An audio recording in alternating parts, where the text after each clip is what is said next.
Welcome back to our channel. ఈరోజు మైదాతో కాకుండా గోధుమ పిండితో కేక్ ఎలా చేయాలో చూద్దామండి. వెనిలా స్పాంజ్ కేక్ అనమాట. నేను వెనిలా ఫ్లేవర్ వాడుతున్నాను, మీరు ఏదైనా ఫ్లేవర్ వాడుకోవచ్చు. ఇంకా కేక్ రెసిపీ ఎలా చేయాలో పర్ఫెక్ట్ మెజర్మెంట్స్తో నేను చెప్తాను, ఫాలో అవుతూ మీరు కూడా చేసేయండి. ముందుగా ఒక మిక్సింగ్ బౌల్ తీసుకోండి. మిక్సింగ్ బౌల్లో మనం ఒక కప్పు మెజర్మెంట్గా తీసుకోండి. ఒక కప్పు పాలు పోస్తున్నాను, ఒక కప్పు ఫుల్ కప్పు పాలు పోయండి.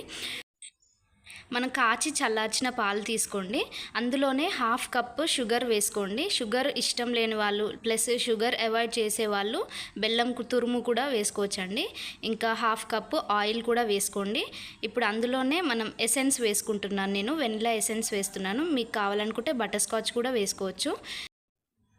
ఇప్పుడు అందులో ఒక ఫుల్ కప్పు గోధుమ పిండి వేసుకోండి. గోధుమ పిండి వేసుకున్న తర్వాత ఇప్పుడు మొత్తం ఒకసారి బాగా మిక్స్ చేసుకోండి. ఇలా విస్కర్ ఉంటే విస్కర్తో చేయండి, ఉండలు లేకుండా బాగా వస్తుందన్నమాట. స్పూన్తో అయితే ఉండలుగా వస్తుందండి. ఇలా విస్కర్ ఉంటే విస్కర్తోనే చేసేయండి. మొత్తం చిన్న చిన్న ఉండలు లేకుండా మొత్తం మిక్స్ చేసుకోండి. మన రిబ్బన్ కన్సిస్టెన్సీ అంటారు కదండి, రిబ్బన్ కన్సిస్టెన్సీ రావాలి. ఇప్పుడు అందులోనే ఒక టీ స్పూను బేకింగ్ పౌడర్ వేస్తున్నాను, ఒక హాఫ్ స్పూను బేకింగ్ సోడా వేస్తున్నాను. ఈ రెండు చాలా ఇంపార్టెంట్ అనమాట. నేను మెజర్మెంట్స్ చెప్తున్నాను కదండి, మెజర్మెంట్స్ ఫాలో అవుతూ వేసుకోండి. మన మిక్చర్ అయితే రెడీ అయిపోయిందండి, కేక్ మిక్చర్. ఇప్పుడు రిబ్బన్ కన్సిస్టెన్సీ ఎలా ఉంటుందో చూపిస్తాను, ఒకసారి చూడండి.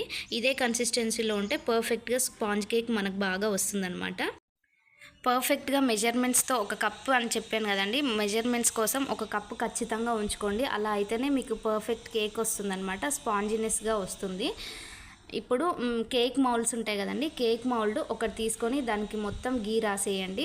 గీ కానీ ఆయిల్ కూడా పర్లేదండి, గీ వేస్తున్నాను నేనైతే, ఆయిల్ కూడా రాసుకోవచ్చు మీరు.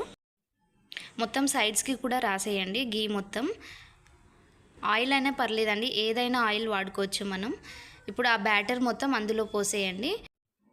పిల్లలు ఉన్న దగ్గర అయితే మీరు మైదా వాడకుండా ఇలా గోధుమ పిండితో ఇంట్లోనే పర్ఫెక్ట్గా మన స్పాంజీ వెనిలా కేక్ చేసుకోండి గోధుమ పిండితో.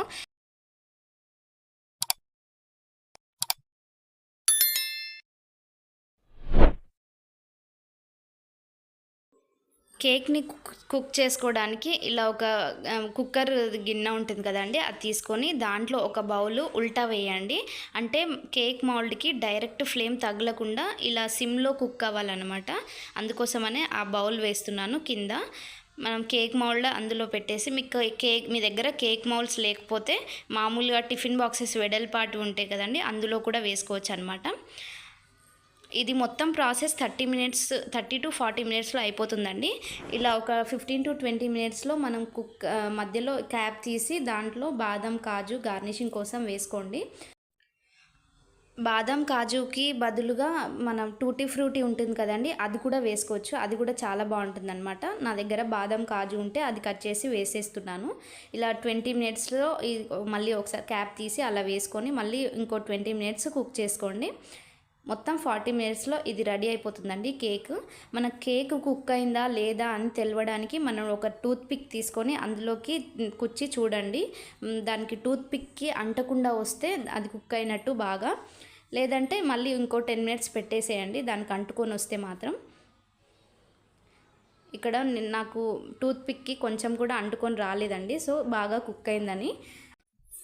కేక్ రెడీ అయిపోయిందండి. సో మన గోధుమ పిండితో చేస్తే హెల్తీగా ఇంట్లో పిల్లలు ఉన్న వారికి అయితే చాలా హెల్ప్ అవుతుంది. మైదా కొంచెం హెల్త్ ఇష్యూస్ వస్తున్నాయని ఈ మధ్య వింటున్నాం కాబట్టి మైదా వాడకుండా ఇలా గోధుమ పిండితో చేసుకోండి. కేక్ స్పాంజీగా వచ్చింది, చూసారు కదా. మీరు ఒకసారి కేక్ని కట్ చేసి కూడా చూపిస్తానండి, మీకు తెలుస్తుంది అనమాట స్పాంజీగా వచ్చిందా లేదా కేక్ అని. చాలా బాగుంటుంది, ఫ్లేవర్ అయితే చాలా బాగుంటుంది. మీరు ఒకసారి ఇలా ట్రై చేసి చూడండి, మైదాతో కాకుండా ఇలా గోధుమ పిండితో. ఇంట్లో పిల్లలు ఉంటే మాత్రం ఖచ్చితంగా మీరు గోధుమ పిండినే వాడండి ఈ కేక్ రెసిపీలో మాత్రం. సో వీడియో నచ్చితే ఎండ్ వరకు చూసేయండి. చూసిన వాళ్ళు లైక్ చేయండి. Please subscribe to our channel and thank you for watching the video. Bye.